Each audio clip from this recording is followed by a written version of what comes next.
দর্শক এই বিষয়ে আরো খবর জানাতে কেএমপি কার্যালয়ের সামনে এই মুহূর্তে আছেন সহকর্মী মাকসুদ রহমান। আমরা যুক্ত হচ্ছি তার সঙ্গে।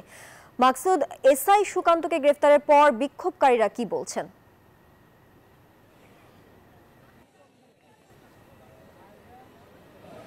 জি ধন্যবাদ। আমরা এই মুহূর্তে অবস্থান করছি খুলনা এই মেট্রোপলিটন পুলিশ কমিশনার একেবারে সদর দপ্তরের প্রধান ফটকের সামনে। এখানে আপনি দেখছেন যে আসলে আন্দোলনে ছাত্র জনতা কিন্তু আসলে এই রাস্তাকে বন্ধ করে দিয়েছে।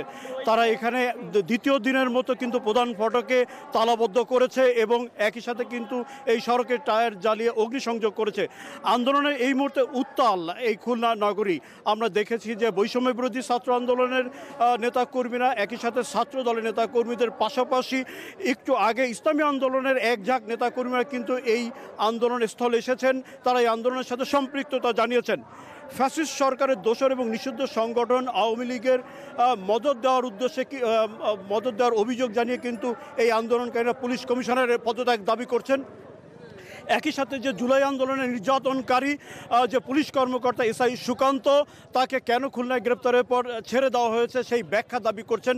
গতকালও কিন্তু আমরা দেখেছি এই সদর দপ্তরের সামনে এই বিক্ষোভকারীরা এখানে অবস্থান নিয়ে আন্দোলন করেছেন, আজকেও আন্দোলন করছেন। তবে কিনা আজকে দুপুরে কিন্তু এসআই সুকান্তকে গ্রেপ্তার করা হয়েছে এরকম একটা বিবৃতি কিন্তু এই পুলিশ কমিশনারের পক্ষ থেকে দেওয়া হয়েছে। তবে আন্দোলনকারীরা বলছেন যে মৌখিক কোনো কথায় তারা বিশ্বাস করতে চায় না। তারা এসআই সুকান্তকে চাক্ষুষ খুলনায় দেখতে চায় এবং একই সাথে কেন এই সুকান্তকে গ্রেপ্তারের পরে ছেড়ে দেওয়া হলো তারা তার সুস্পষ্ট ব্যাখ্যা দাবি করছেন। চুয়াডাঙ্গায় গ্রেপ্তারের পরও কিন্তু তাকে এখন পর্যন্ত এসআই সুকান্তকে খুলনায় আনা হয় নাই। পুলিশ কর্মকর্তারা বলছেন সরকারি গ্রেপ্তার বিধিমালা মেনেই তাকে কিন্তু আদালতে হাজির করা হবে।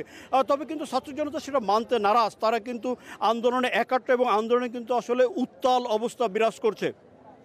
বিকাল 3:30টার পর থেকে কিন্তু তারা যখন রাস্তা অবস্থান করছেন ইতিমধ্যে কিন্তু খানজাহান সড়কে যান চলাচল বন্ধ হয়ে গেছে এবং কর্মকর্তারা কিন্তু আসলে পুলিশ কর্মকর্তা দ্বিতীয় দিনের মতো কিন্তু কেএমপি এই পুলিশ হেডকোয়ার্টারের ভেতরে আটকা পড়েছেন। প্রধান ফটকে তালা দেওয়া হয়েছে, ব্যানার টানানো হয়েছে। পুলিশ কমিশনারের অপসারণের দাবিতে কিন্তু একাট্টা আন্দোলনে রয়েছেন এই ছাত্র জনতা। একই সাথে একটা তথ্য জানিয়ে রাখতে চাই, গতকাল রাতে কিন্তু বিএনপির পক্ষ থেকে একটা বিবৃতি দেওয়া হয়েছে। সেই বিবৃতিতে বলা হয়েছে আইনশৃঙ্খলা পরিস্থিতির অবনতির কারণে এই পুলিশ কমিশনার খুলনা নগরীর আইনশৃঙ্খলা পরিস্থিতি নিয়ন্ত্রণে ব্যর্থ হয়েছেন।